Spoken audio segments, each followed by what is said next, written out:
All right, boys and girls, what I have up on the board now is this is our reading strategies chart that we all have in our classroom. And so when you're becoming a reader, what you need to do is when you come to a word you don't know, you need to know what to do. And that means you need to look at your reading strategies, which are all on this chart, and it will help you figure out a word you don't know. Remember, you don't want people to tell you the word automatically. You want your brain to do the work. So you're going to want to start with the very first one. Boys and girls, what's the first strategy? Eagle eye. Eagle eye. And what does eagle eye mean? That means to look at the picture, because a lot of times the picture is going to help you with the word that you might not know. Next one, what is that? Lips the fish. Lips the fish. Lips the fish means that you're going to look at that word that you don't know. You're going to put your finger underneath the word and you're going to get your mouth ready. So like in the word doll, you're going to put your finger under that first letter D and you're going to say duh. And you know what will happen? A lot of times your brain will look at the picture and you'll see that sound duh and you automatically can read the word doll.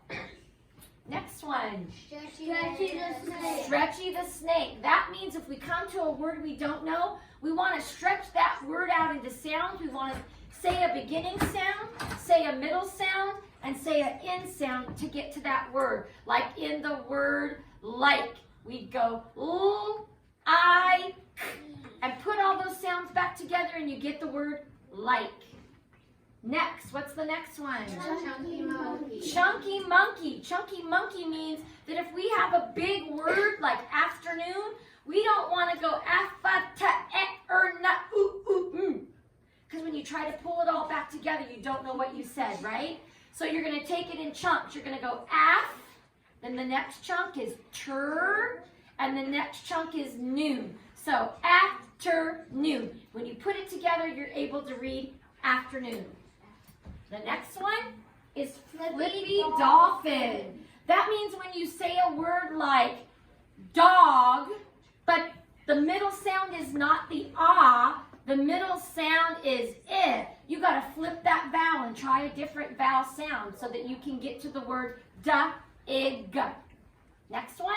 Skippy frog. Skippy frog. So maybe you're reading along and you come to a word and you just can't figure it out and there's no one there to help you. Just skip that word, and when you get to the end of it, maybe something will make you help you know that you can go back to that word and you remember what it is. Next one, trying lion. That means just to try something. When you're reading along, if you don't know a word, you know, and you've tried all your other strategies, just try a word and see if it might make sense. And the next thing you do is you always ask yourself, when you come to a word that you don't know and you try a word, does it make sense? Does it sound right? And does it look right?